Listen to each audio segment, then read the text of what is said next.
Yesu ashimwe, ndagusuhuje mu izina rya Yesu Kristo. Habwa umugisha n'Imana. Ni Prophet Emma. Uyu ni umunsi wa gatanu w'amasengesho. Haleluya! Imana ishimwe ko idushoboje kandi tuyagezemo. Hari ibimenyetso birimo biragaragaza ko Imana irimo irakora, Imana irimo iratabara abantu. Mfite ubuhamya bwinshi bw'abantu banyandikiye hano. Hari umuntu wari umaze igihe yaramaze kudepoza inshuro zigera muri 17, ariko yarabuze ahantu na hamwe bamuhamagara ku kazi. Ariko ndashima Imana ko tugitangira aya masengesho ku munsi wa gatatu baramuhamagaye, ubu ejo bundi ku wa mbere aratangira akazi. Imana y'amahoro ishimwe. Rero iryo ni ishimwe, ibyo ni ibintu bigaragaza ko Imana irimo irakora. Ikindi cyongeyeho, hari umuntu wajyaga adasinzira, yarabuze ibitotsi akaryama bikananirana, ariko nawe uyu munsi arimo arambwira ati kuva twatangira gusenga ndaryama nkasinzira, kandi yari amaze imyaka myinshi cyane adasinzira. Ibyo ni imirimo y'Imana. Imana y'amahoro ishimwe cyane. Hari wari waratandukanye n'umukunzi we, nawe yambwiye ati Prophet, amasengesho arimo arakora, ni umunsi umukunzi wanjye yampamagaye. Nawe rero Imana ibigukorere, nawe Imana yagutabara, nawe Imana yagucira inzira. Aya masengesho ushaka kuyasengana nanjye nta kindi uri bukore, urafata iyo nimero ubona kuri screen yawe, unyandikira umbwira uti Prophet, ndashaka dusengana aya masengesho. Ni amasengesho yo gusenya ibicaniro bya za karande, ni amasengesho yo kumenagura imbaraga z'abadayimoni. Iki ni cyo gihe cyo kugira ngo ubohoke, iki ni cyo gihe cyo kugira ngo winjire mu mugisha wawe. Iki ni cyo gihe cyo kugira ngo winjire mu mahirwe yawe, iki ni cyo gihe kugira ngo winjire mu iterambere ryawe, winjire mu butsinzi bwawe mu izina rya Yesu. Iki ni cyo gihe ugomba kwinjira mu butsinzi bwawe, ugomba kwinjira mu mugisha wawe, ugomba kwinjira mu mahirwe yawe. Imana igakora ibikomeye ku buzima bwawe, Imana ikigaragaza, Imana ikiyerekana. Tubonye abantu benshi Imana itabaye. Navuga ngo nabonye abadamu Imana yagiye iha urubyaro, abo narababonye, mbabona n'amaso yanjye, kuko kuva natangira gusenga Imana impamagarira uyu murimo w'ubushumba kuva mu bihumbi bibiri n'umunani twe dufite icyumba cy'amasengesho. 2010 nimekerwa kuba umushumba. Uhereye kuva 2008 kugeza uyu munsi mbonye abadamu babyaye. Mudamu nasengeye wari umaze igihe kinini cyane atabyara, n'uwari umaze imyaka 15 adafite urubyaro, ariko namusengeye Imana imuha urubyaro. Hari abadamu bagera kuri 56 bari bafite ikibazo cyo kubura abana, bari bamaze umwaka umwe, abamaze 2, abamaze 5. wari urimo nyine umaze igihe kinini, n'uwari umaze imyaka 15 nta rubyaro. Imana y'amahoro itugirire neza. Urumva ko ari ikintu gikomeye, urumva ko ari ikintu kigoye, kandi urumva ko ari ikintu, ni umutwaro wari umuremereye. Ariko uyu munsi ndashima Imana, afite abana bagera muri 4. Urumva Imana yamukoreye ibikomeye, kandi Imana yaramutabaye. Muri abo bana yabyayemo n'impanga. Rero Imana iri mu gihugu cyo mu ijuru irakora, kandi Imana iri mu gihugu cyo mu ijuru iratabara. Mbonye abantu benshi Imana ikoreye ibikomeye, mbonye abantu benshi Imana iciriye inzira. Mu gusenga uburyo buraboneka, mu gusenga imigozi iracika, mu gusenga hari iminyururu ibigomba kukurekura byanze bikunze. Reka nkubwire, hari ibintu biba mu buzima bw'abantu, kandi ugasanga umuntu arasenga, ugasanga umuntu ntako atagira, ntacyo adakora, ariko ugasanga ibintu bihora bikwizenguruka. Ukajya kwa muganga ukivuza, bakakubwira bati reka umubiri wawe ni normal, nta burwayi ufite, uri muzima rwose. Ukibaza ati ko si ibi bintu bipfira he? Ariko bakakubwira ngo uri muzima, ariko wowe wareba ukabona nturi muzima, wowe wareba ukabona biragoranye, ukabona neza ni intambara, ukabona ni amakuba. Ugasanga ukaryama ntusinzire kandi wariye. Ugasanga mu buzima bwawe ninde uhora mu madeni? Ni wowe. Ninde kandi ufite akazi, urakora, ufite akazi. Imana itugire neza. Aho umugabo nigeze gusengera yahoranaga amadeni, ariko ikintu cyari kibabaje, ntabwo yahoranaga amadeni y'ibyo kurya cyangwa y'ikindi kintu, yahoranaga amadeni y'inzoga. Yari umusinzi kuri rwa rwego, anywa inzoga apfa kuba ageze ahantu bacuruza inzoga, yaranywaga akanywa akagera ku rwego yikopesha. Ugasanga guhera kuri butike baturanye yikurikiye hose baramwanditse, nawe utamuzi ko ari umusinzi. Yari afite nyabingi yamwaritsemo, kuko bari baramusomeje ku nzoga baterekereje nyabingi. Arangije rero agira icyaka, iyo nyabingi yamuteraga icyaka, hahandi iyo yapfaga guca ku kabari gusa akumva aragurumana, umubiri we akumva urakomeze nk'ipasi. Imana itugirire neza. Ariko Imana iza kumpuza nawe, ndamusengera, Imana imukorera ibikomeye. Ubu ngubu yarabatuwe ubu ngubu ni umuntu muzima kandi Imana yamugiriye neza kandi inzoga yazivuyeho ubu ni umukozi w'Imana ushima Imana. Rero ndashima Imana, ibyo si byo nirata, ndirata Yesu wampaye agakiza ke ku buntu. Iyo dusenze ibitangaza biraboneka kandi tugasenga dukiranuka. Iyo dusenze twubaha Imana, iyo dusenze dukora ibyo Imana ishaka. Muri ibyo yuzuye umwuka aririmba aravuga ngo mu rugendo ntabwo nabimenya ariko nzi ko nzabimenya ubwo ibyago byose bizaba bishize hariho guhimbaza Imana. Imana y'amahoro ishimwe cyane. Rero iyo dusenze Imana iratwumva ariko cyane cyane dukiranukira Imana. Mbonye abantu benshi, mfite ubuhamya bw'abantu benshi Imana ikoreye ibikomeye, mfite ubuhamya bw'abantu benshi Imana iciriye inzira, mfite ubuhamya bw'abantu benshi Imana yubakiye amazu. Hari abantu umuntu birukanaga mu nzu nzi, baramwirukanaga bakamwirukana akagenda gahora azenguka gahora azerera, bamuhimba amazina ko ntaho yamaraga kabiri, aho wasangaga acumbitse iki cyumweru bavuga ngo iti gitaha n'ingaruka nzasanga yahavuye. Ariko uyu munsi wa none ni umuntu, ni umukire, yubatse amazu menshi arenze amwe, arakodesha n'abandi. Ibyo ngibyo Imana yarabikoze. Uwo ngo twarasenganye muri iyo myaka yose, naramubonye ndamuzi. Imana y'amahoro itugirire neza. Ninkubwira rero imirimo Imana ikora ujye ubyumva. Imana itugirire neza. Nimvuga mu bimenyetso bigaragaza ko hari imyuka ikunaniza, ikintu kibikugaragariza akenshi uzasanga mu buzima bwawe ibintu byose ukora bidakunda, ibintu byose ukora bitemera, ibintu byose ukora nta kintu na kimwe gikunda, ibintu byose ukora, ibintu byose biranga, ibintu byose ntibikunda. Ugasanga uracuruza ugahomba, uragerageza kujya muri mariage bigapfa, uragerageza gushakisha akazi nk'abandi ukakabura, warangije amashuri. Ariko uyu munsi wa none hari imbaraga zigutsikamiye neza kubona akazi byaranze, diplome uheruka uyigo ntuzi nawe ahantu iba uyu munsi, agaciro kayo ni wakamenya. Hari imbaraga ziboshye ubuzima bwawe, hari imbaraga zikunaniza, hari umwuka watesheje agaciro ayo mashuri yawe. Nabyo biri mu mbaraga za karande. Buriya karande yo mu muryango w'iwanyu nta muntu wize, ujya kureba ugasanga niba waranize ukabona diplome, karande ishakisha uburyo bwose bushoboka iyo diplome yawe uyitesha agaciro. Ugasanga neza warize ariko abadayimoni barashaka uburyo ubwo ari bwo bwose ayo mashuri yawe atazagira ikintu akumarira. Ariko ndashaka gusengana nawe, Imana ihesha umugisha amashuri yawe, Imana ihesha umugisha izina ryawe mu izina rya Yesu. Imana y'amahoro itugirire neza. Hari abandi bantu babura umugisha wo mu gihugu, ugasanga abandi barahinga bakeza, ugasanga abandi barorora, ugasanga we hari igihugu wagiyemo abandi bakiboneyemo umugisha, n'abadasenga bakiboneramo umugisha, n'abadakiranuka bakiboneramo umugisha. Kuko ayo niyo magambo, buri kintu kigaragaza yuko Imana iri kumwe nawe. Ubona umugisha wo mu gihugu, akaba umugisha w'izina. Imana itugirire neza. Buriya ni izina ufite ubwaryo rikwiye kugira umugisha. Imana itugirire neza, kuko izina ryawe iyo ridafite umugisha, ahantu hose rigeze bararireba bakarisuzugura, bakabona ko ari izina riri aho ridafite umumaro, ridafite icyo ryageraho, kubera yuko ntabwo ufite umugisha. Ariko ndashaka kugusengera uhinduke umunyamugisha mu izina rya Yesu. Ndashaka kugusengera uhinduke umutsinzi mu izina rya Yesu. Ndashaka kugusengera ibyawe byari byarapfuye bizuke mu izina rya Yesu Kristo. Ukeneye umugisha, izina ryawe rihabwa umugisha. Izina ryawe rihabwa umugisha. Ibaze ko utuye muri karitsiye utuyemo imyaka 40 ariko na mutwara sibo ntakuzi. Nta muntu n'umwe muziranye ukomeye. Abantu bose muziranye ni abantu baciriritse, ni abantu baraho, ni abantu basanzwe. Imana iguhuze n'abantu bakomeye. Imana igusiga amavuta yo guhura n'abakomeye. Rega buri iyo uri kumwe n'abakomeye nawe urakomera. Iyo ugendana n'abatindi nawe uba umutindi. Iyo ugendana n'abakene nawe uba umukene. Iyo ugendana n'abajura uwo mwuka ugeraho ukakwambara nawe ukaba umujura. Imana y'amahoro itugirire neza. Ijambo riravuga ngo mbwira uwo mugendana, nanjye ndakubwira uwo uriwe. Rero uyu munsi umuntu mugendana ashushanya uwo uzaba ejo hazaza. Uyu munsi wa none iyo ukunda kugendana n'abaganga, ukunda ibyiza byabo, ukunda ibyo bakora, buri muntu wese icyo akora asa nacyo. Imana itugirire neza. Buri muntu wese icyo akora asa nacyo. Rero iteka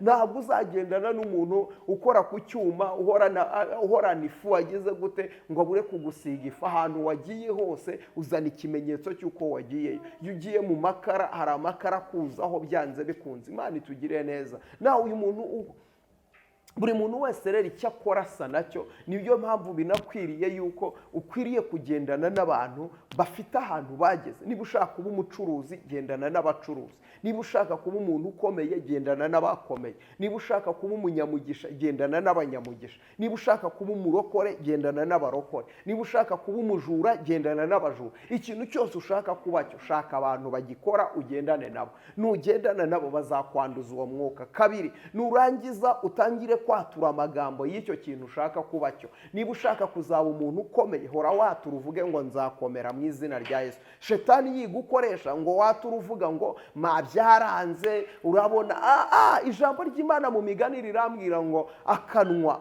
Ijambo ry'Imana rirambwira ngo uko umutima umuntu atekereza niko ari. Imana itugire neza. Uko umutima uko atekereza mu mutima we niko ari. Imana itugire neza. Uko utekereza mu mutima wawe ni kuri. Niba utekereza ko uzakomera, uzakomera. Uyu munsi ntiwari wakomera, ariko komeza wiyatureho kuzakomera. Uwo mwuka uzagera ukwambare mu izina rya Yesu. Komera wiyatureho kuzaba umuntu udasanzwe. Uwo mwuka uzagera ukwambare mu izina rya Yesu. Uwo mwuka uzagera ukuzeho mu izina rya Yesu, uba umuntu ukomeye. Yiyatureho kuzatunga imodoka mu izina rya Yesu. Uwo mwuka uzagera ukwambare. Ikintu ukomeje kwatura mu kanwa kawe nicyo kiza ku buzima bwawe. Imana itugirire neza. Buriya hari abana banyu batabonye imigisha kubera yuko mwabatuyeho amagambo mabi. Uyu munsi umwana arakora ikosa ukamwaturaho uti wakigoryiwe. Umwana yakongera agakora ikosa ukamwaturaho uti wakigoryiwe. Ariko uri kuhora watura ayo magambo, uri umubyeyi aramukurikirana, yarangiza bikazarangira abaye ikigoryi, kuko ni wowe wabimugize, ni wowe wabimwatuyeho. Nimwirinde amagambo mwatura ku bana banyu. Ikindi, mwirinde amazina mwita abana banyu, kuko akenshi buriya izina rirakonta. Izina ritsikamira umuntu.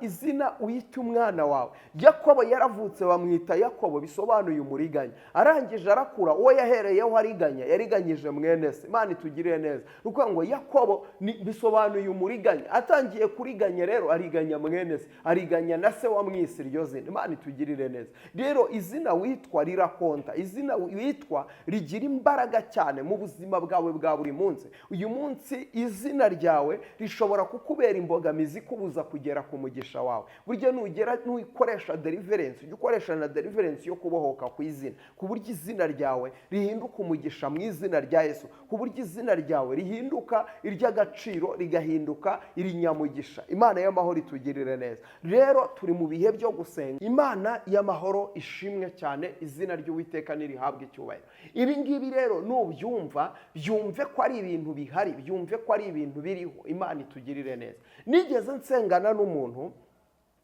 uyu muntu yaracuruzaga agacuruza. Imana itugirire neza. Yafite butike. Amaze kuba afite butike, ndamusengera Imana.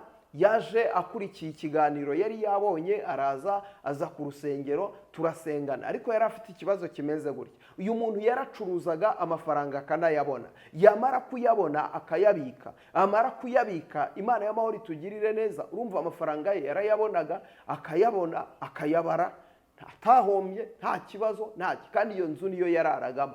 Akagenda agafata amafaranga ye, yayashyiraga mu ndobo yabikagamo amafaranga, akayashyiramo, akayapfundikira, yarayayabaze, agakinga. Yamara gukinga akajya kuryama. Yabyuka mu gitondo, yajya kongera kubara ya mafaranga, agasanga havuyemo ibihumbi 100.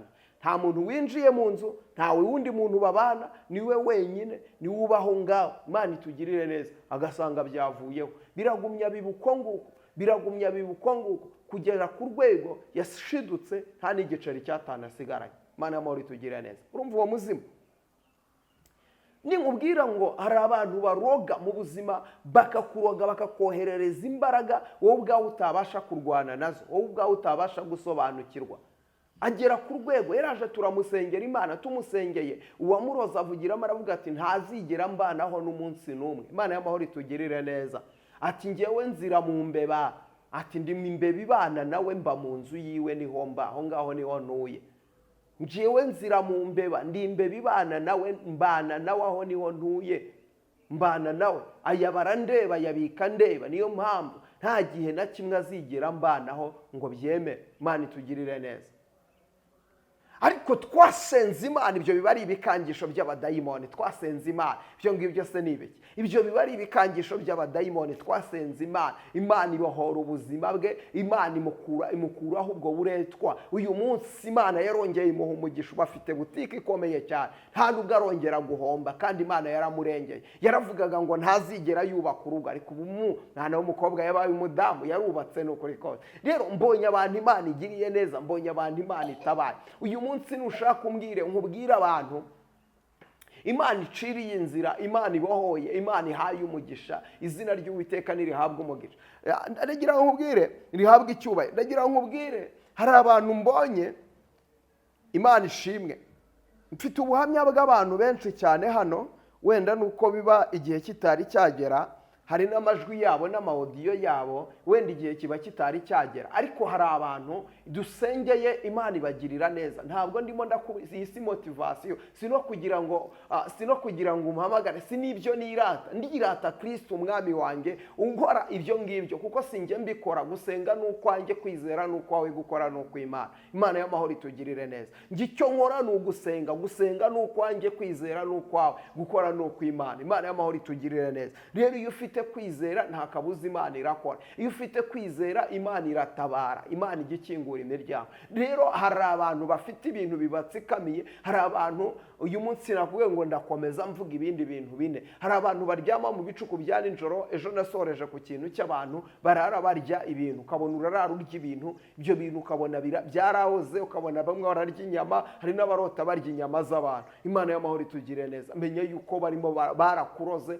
ndetse rimwe bagutanzeho ibitambo, ukeneye gusengerwa Imana. Ikindi rero nkomeje, hari abantu bajya kuryama bakarota bari mu marimbi, hari abantu barara batembera mu marimbi, ukijya kuryama ukibona ujya mu marimbi, ndetse rimwe na rimwe ukabona umanuka mu mwobo munini cyane, ukisanga ahantu nawe utazi. Menya yuko uba ikuzimu, nubwo ugenda ariko uba ikuzimu. Ahangaha niho wibera, ukeneye gusengerwa Imana. Teka ikubona guhorota izo nzozi uri mu marimbi, Imana itugirire neza. Ukarota izo nzozi uri mu marimbi, ukeneye gusengerwa Imana. Uwo ni umwuka mubi w'abarozi, uwo ni umwuka mubi w'abadayimoni, uwo ni umwuka mubi. Ukeneye gusengerwa Imana, ukeneye kuba bugufi bw'Imana, ukeneye gusengerwa cyane. Uwo ni umwuka mubi. Imana itugirire neza. Ukeneye kuba bugufi bw'Imana, kuko ikenshi iyo wibona uri mu marimbi, ndetse ubundi ukibona umanuka mu rwobo, ukeneye gusengerwa Imana. Hari nyiri aho ngaho, hari abandi bantu bakunda kurota, akabona araganira n'abantu bapfuye. Abantu bapfuye ukabona urimo uraganira nabo, urimo uraganira na sogokuru we wapfuye, ukibona uganira n'ababyeyi bawe, ukibona uganira n'umuntu wari inshuti yawe ariko yarapfuye, ukabona rimwe na rimwe murimo muraganira. Ukeneye gusengerwa cyane, kuko hari umwuka w'urupfu uri ku buzima bwawe. Ukeneye gusengerwa cyane, hari umwuka w'urupfu uri ku buzima bwawe. Ukeneye gusengerwa cyane. Imana itugirire neza. Ibi bintu nubyumva ntubifate nk'ibintu biraho, bifate nk'ibintu biri serious, bifate nk'ibintu biri very dangerous. Ni ibintu bikaze ku buzima bwawe. Ikindi, hari abantu bajya kuryama akarota, ariko akibona uyu munsi uri muri Amerika, uyu munsi uri muri Canada, cyangwa se wagiye mu kindi gihugu, ariko ntukiri aho wavukiye kuri gakondo y'iwanyu. Biranashoboka ko wavuye kuri gakondo y'iwanyu ukajya mu mujyi wa Kigali, cyangwa se ukajya mu wundi mujyi, ariko noneho waryama ukarota warasubiye ku ivuko, ariho wicaye, ukabona urimo urakorerayo imirimo, ukabona niho uri, niho utuye, niho wibereye. Imana y'amahoro itugirire neza.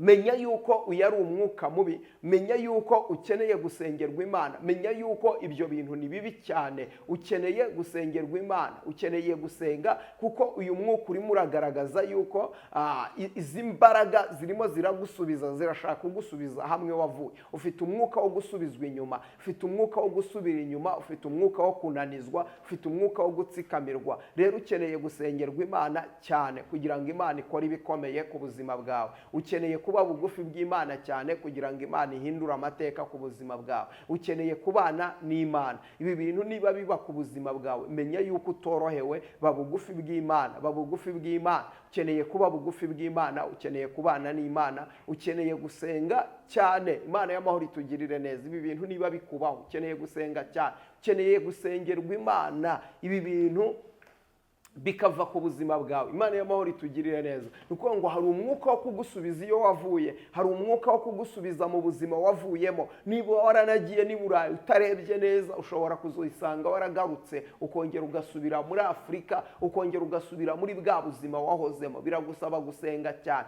Ibi bintu nigeze mbibwira umuntu mu gihe cyatambutse, arambwira ati ko mpora nkunda kubirota cyane. Ndavuga nti reka dusenge, ubake igicaniro cy'amasengesho dusenge. Ni umwuka mubi.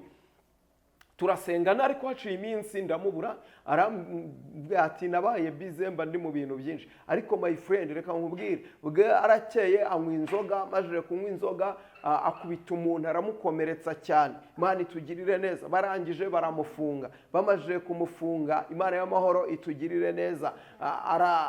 Arafungwa, amaze gufungwa baramufungura, ariko bamufungura bamutegeka bamubwira bati kubera kandi ubwo urumva yari kese ya gatatu amaze gukora, baramubwira bati ntabwo gikwiriye kubahanga, bamwurije indege. Ubu ngubu yaragarutse, ubu ngubu ari mu Rwanda. Imana y'amahoro itugirire neza. Rero ubwo buzima ukunda kureba wowe ubwawe ku giti cyawe, ukitegereza ukavuga ati ese ibi bintu birashoboka, ese ibi bintu biba bimeze gute, ibintu umukozi w'Imana avuga nibyo cyangwa si byo. Rero ibyo nkubwira nibyo, ibyo nkubwira byumve, ibyo nkubwira byakire. Ese ni iki kikubuza kubyakira ko bikuriho?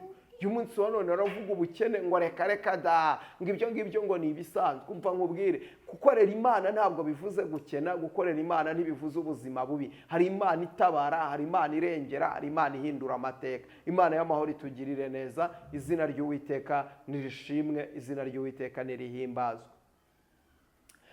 Imana y'amahoro itugirire neza, izina ry'Uwiteka nirishimwe. Ikindi, hari abantu baryama ukunda kurota urohama, ukabona urohama mu mazi, kandi ukabona rwose urarohama ukagwayo, ukabona birarangiye. Menya yuko nawe ukeneye gusengerwa Imana. Uwo ni umwuka mubi, uwo ni umwuka wo gutsindwa, ni umwuka wo kunanizwa. Kuko izi nzozi zo kurohama mu mazi zisobanuye ibintu byinshi cyane, kuko harimo n'umwuka w'urupfu. Ikindi, aya mazi y'ikidendezi ni amazi mabi cyane, kuko asobanura umwuka w'urupfu. Ikindi, akanasobanura kunanirirwa mu buzima urimo, iteka ibintu byose ukoze bikanga, ndetse ibintu byawe byose bigapfapfana. Kuko ubundi akenshi iyo ubona urohama mu nyanja biba bisobanuye ko hari urupfu ruri ku buzima bwawe. Ikindi cyongeyeho, bisobanuye yuko hari ukunanirwa, kuko inyanja ubundi ishushanya iyi si dutuyemo. Rero kubona uyirohamiramo ari ibintu bibi bigomba kukubaho byanze bikunze. Niyo mpamvu uba ukeneye gusenga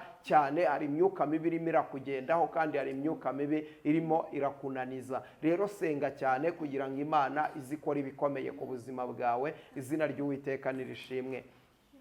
Ikindi, ari abantu bakunda kuryama ukabona inka zirimo zirakwirukankana, ukabona inka zirimo zirakwirukankana, ukabona inka zirimo zirakugendaho, zirakwirukankana neza neza, ukabona zirakwirukankana, ukabona ibika by'amahembe birimo birakwirukankana. Bivuze ibigeragezo byinshi ku buzima bwawe. Uvuga ngo niba uba ukunda kubona ukabona inka zikwirukankana, ibigeragezo byinshi ku buzima bwawe. Iyo wirukanse ukazisigaho aba ari umugisha. Ariko hari n'uwo zirukankana akabona ziramutera amahembe, akabona ziramwica. Uwo nguwo bivuze ngo n'ibigeragezo biri imbere yawe, kandi ntuzabirokoka, ntuzabivamo. Niyo mpamvu biba bisaba gusenga cyane kugira ngo Imana ikore ibikomeye ku buzima bwawe. Imana y'amahoro itugirire neza. Uyu munsi reka ndekera aho ngaho, nzakomeza, ariko ndagira ngo nkubwire ngo ibi ngibi ukibyumva biri ku buzima bwawe, menya yuko ukeneye gusengerwa Imana, menya yuko ukeneye kuba bugufi bw'Imana. Ukeneye gusengerwa cyane, uraboshye. Ukeneye gusengerwa cyane, hari imbaraga zikuziritse, hari imbaraga zikuboshye, hari imbaraga